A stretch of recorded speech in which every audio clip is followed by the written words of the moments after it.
Prieš tai jau auginau 2 vaikus, dukrą ir sūnų. Ir tai buvo mano 3 nėštumas. Nėštumai kas 4 metus dėliojasi labai gražiai ir kaip tik 2016 metais artėjo gimdymo terminas, buvo likęs mėnuo, 36 nėštumo savaitė. Kaip tik va čia Santariškėse, kur netoli, atvažiavom echoskopijoje pasitikrinti ir tada vat ir sužinojau apie Eterį, mano sūnų, kad jisai išskirtinis ir turi Edvardso sindromą. Jie labai anksti miršta, dažniausiai įsčiose, arba gimdymo metu, arba kelios dienos, maksimum mėnesis po gimimo. Išgirdę žinią, žmonės nori desperatiškai čia, dabar, šiandien, aš noriu dar vienos nuomonės. Ir neretai jie net nelaukia, kol tu pateks į eilę, nes tai eilė gali būti už 2-3 savaičių konsultacijai. Laikas eina.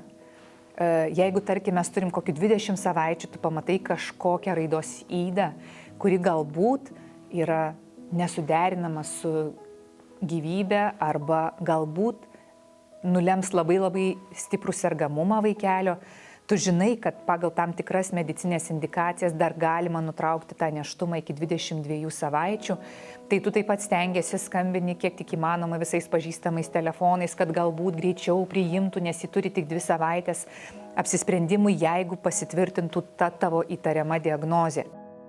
Šitoj vietoj vėlgi savo turiu tokį siūlau, kurio laikausi, tai vienas iš gydytojų žodžiai, kad aš apgailestauju, bet šį mažylį gamta pasiims. Ir vėl tą tokią prasmę stengiuosi padėti moterim rasti apie tai, kad aš turiu palydėti savo vaiką, aš noriu palydėti savo vaiką tiek, kiek jam yra skirta. Ir tada ieškoti tos vidinės prasmės, ką man tai gali padovanoti. Aš žinau, kad angelo mama turi viduje tokią idėją, kad kūdikio arba vaisiaus netektis yra dovana, kurią labai sunku išpakuoti.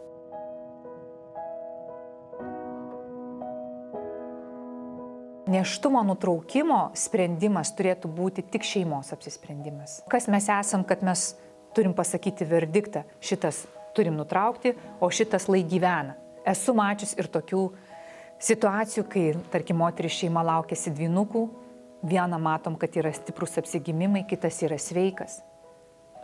Ir ateina garsus gydytojai ir pasako, tai ką jūs jauna šeima, tai kam jums čia reikia to nėštumo dabar tokio? Tai turėsit problemų, va vienas nesveikas, kitas sveikas, tai kam jums čia to reikia? Ir tarsi šeima prieš tai abejojo, o paskui ima ir nutraukia tą nėštumą. Pasirinkimą nulemia mūsų žodžiai. Mes turim išaiškinti, kokia situacija, kokios prognozės, bet pasirinkimas yra šeimos. Visam pasaulyje taip turėtų būti ir taip yra. Su šita atsakomybė kartais net išgirstu žmogžudžio atsakomybę. Tikrai nelengva išbūti. Aš galvoju, ar galima apie ją kalbėti viešai, ar šeima, kuri vis tik nusprendžia nutraukti nėštumą dėl to, kad mažylio sveikata yra nesuderinama su gyvybe, gali laisvai ir drąsiai pasakyti artimiesiems, gali laisvai ir drąsiai pasakyti visuomeniai. Turbūt dažnu atveju ne.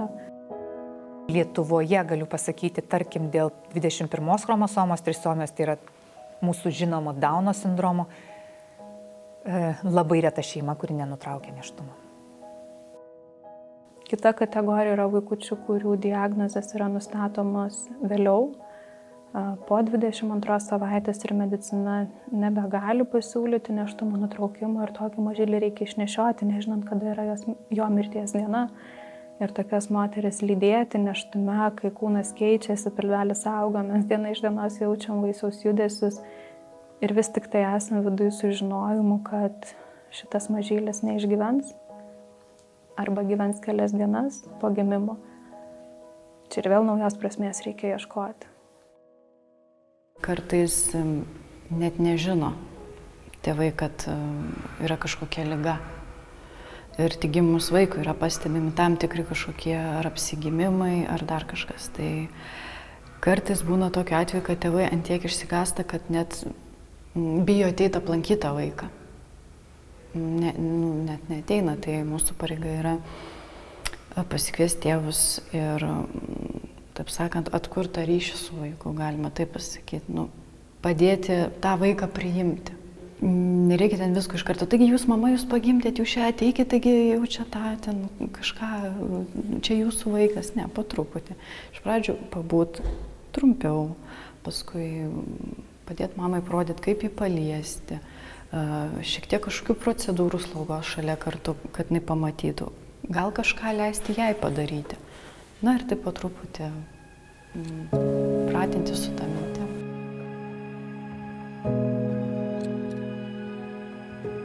Eteris, kai gimė, jo vardas yra Eteris. Jis iš tikrųjų buvo mažas kūdikėlis. Mažas, išoriškai netgi gražus, be jokių ten labai stiprių pakeitimų, nes tų situacijų būna labai įvairių. Ir man teko džiaugsmas su juo praleisti 4,5 mėnesio gyvenimo šitoje žemėje.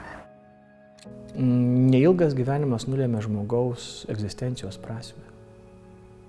Ir kas mes tokie, kad mes nustatytume, ties katra riba prasideda mūsų nauda visuomeniai. Ir bažnyčios atsakymas yra tas dalykas, kiekvienas iš mūsų turime misiją. Ir jeigu mano egzistencinė misija buvo tik tai 2 žmonės perkeisti į tėvystės ir motinystės kelią, aš savo misiją ir atlikau. Vienas iš pačių svarbiausių darbų - tarnystė savo, išlaisvinti save iš kaltės. Nes tai yra šėtono taktika. Šėtonas visuomet, kai sugundo žmogų padaryti blogą, ką paskui jam atsiunčia? Kaltę. Kad žmogus dar ir pats žlugtų. Tai manau, kad turime labai stipriai pirmiausia apsaugoti tokius žmonės nuo kaltės.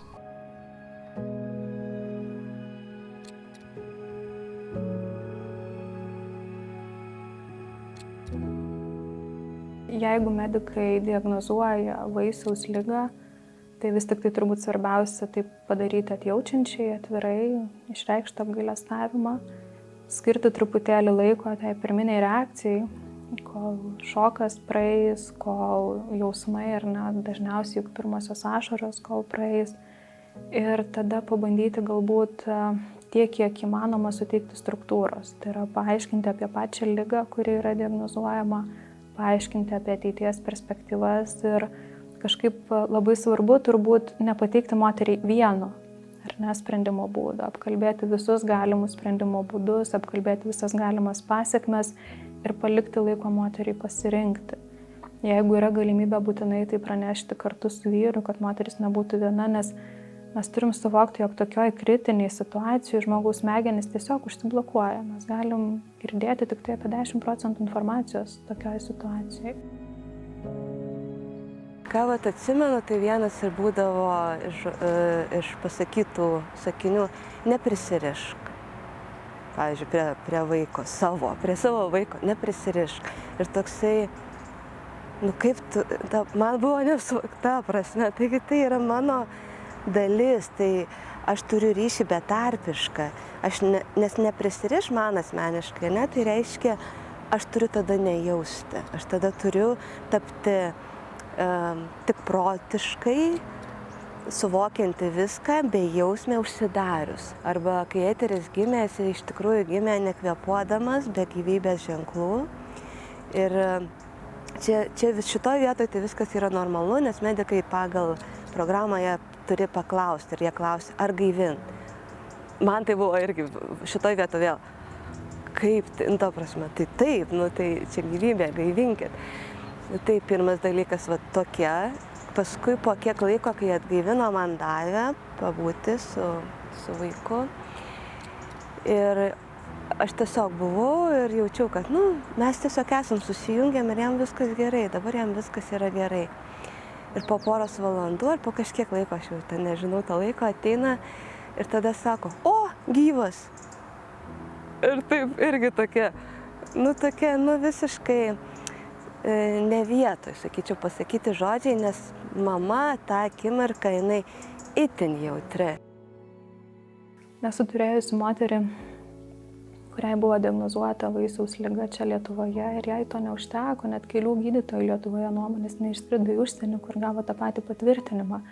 Bet kažkaip atvirai priimti, kad pacientas nebejoja mūsų kompetencija, jisai tiesiog negali pakelti realybės, jam tiesiog per sunku priimti, kad tai su juo vyksta.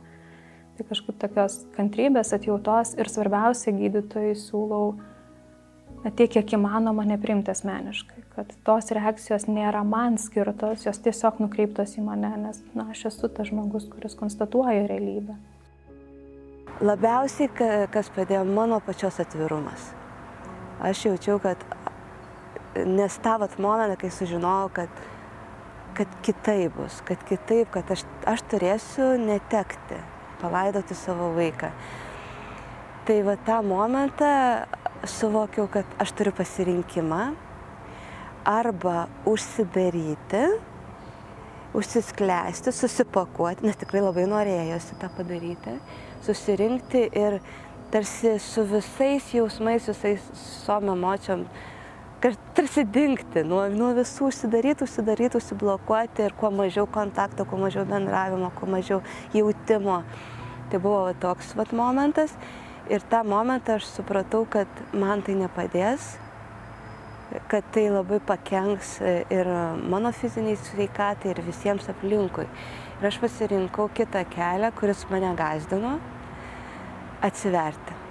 Atsiverti, leisti savo, tai reiškia leisti savo jausti viską, kaip jaučiuosi, kad aš jaučiu didžiulį skausmą, aš jį ir jaučiu ir leidžiu jam būti, išverkti, išraudoti, išgėdėti, išliūdėti, išsielvartauti, ar ne.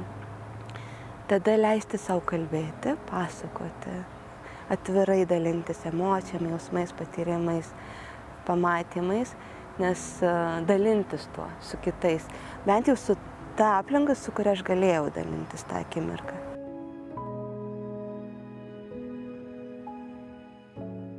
Man atsisveikinimo momentas buvo labai dovana tame, kad aš galėjau ir fiziškai su savo sūnum būti.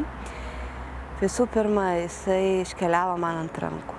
Jo širdelė nustojo plakti. Visas procesas buvo su manim kartu. Aš buvau betarpiškai su juo. Aš jaučiau visą jo užgesimo procesą. Ir šiandieną, kai kalbi, kai bendrauji su žmonėmis, kai tos dalykus tikrai leidžia, kad juose įvyktų, nes gedėjimas yra labai didžiulis darbas. Gedėjimas yra labai svarbi egzistencinė žmogaus patirtis. Į tą gedėjimą kiekvienas iš mūsų aplinka ateiname, kartais tiesiog tyloji, kartais tiesiog apsikabinam, kartais tiesiog išsikokiam, išsiverkiam. Kartais tiesiog atsiverčiam kartu, paskaitom Bibliją, kartais pasimeldžiam. Kartais tiesiog tik esam vienas kito akivaizdu. Aš kaip ir pradėjau Angelo mama projektą, tai mano buvo ta žinutė ir iki šiol jinai yra, kad viskas gyvenime mus praturtina. Ir tokia situacija, kada kaip mamai netekti vaiko, mūsų yra pasirinkimas kiekvienos mamos.